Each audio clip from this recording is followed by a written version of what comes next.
If you're an executive in your 40s, approaching 50, then this video is for you. I'm Nikhil Shah, founder of Exec Life, and over the last few years, I've spoken to hundreds of men who are in their 40s, approaching 50, and then this is the decade, the moment where men need to, or they want to, make decisions whether things are going to stay the same, so they think, or they want to change something.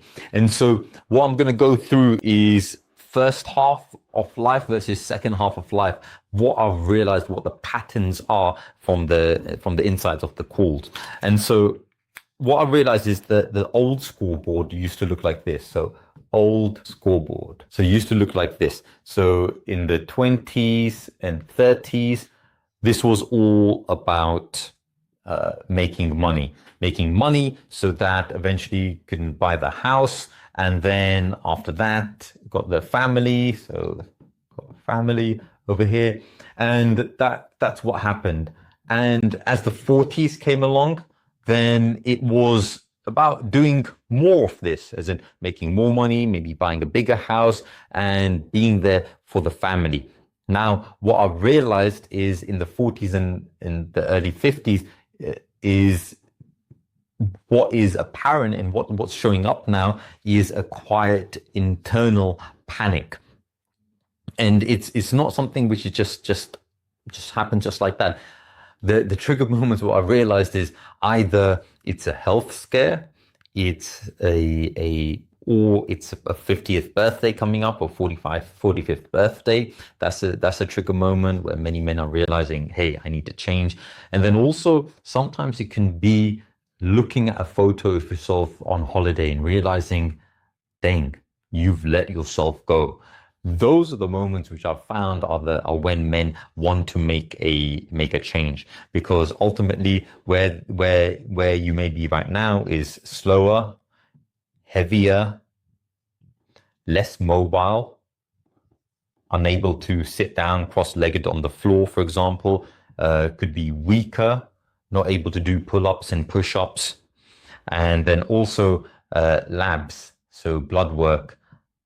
That's all going downhill as well. So it's not a pretty picture, because everything has been going hunky-dory in the 20s. Got the money, got the bigger house, got the family, so everything's good.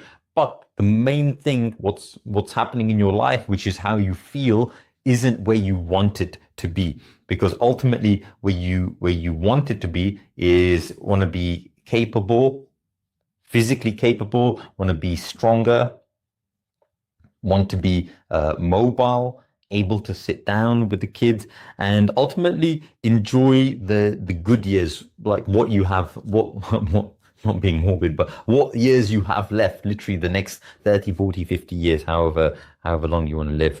And so ultimately it's coming back and realizing that, what did you do all of this for? And ultimately it's three things: doing it for yourself. What I found is the most important thing, of course, is always for yourself. And then the other side drivers are the family. That's also important. Who you are, what you're leaving the legacy for. That's the other thing, the driving force, whether it's leaving a business legacy so you can continue to help your clients, suppliers, or whatever it is. So having that think of what, like, if you are in this moment now where you're in your 40s, you've on paper successful, you've got the money, the house, the family, so the pictures look good to an extent. But then when you see yourself, when you feel yourself, when you take notice, you realize you're slower, heavier than you want to be, not as mobile, and you want to change that. Then this is the moment. Then, if you want to step into that newer version of yourself, where it's time to take action. Because the men I've spoken to, if they don't do anything, you think that if I don't do anything in 3 years' time, I'm going to stay the same.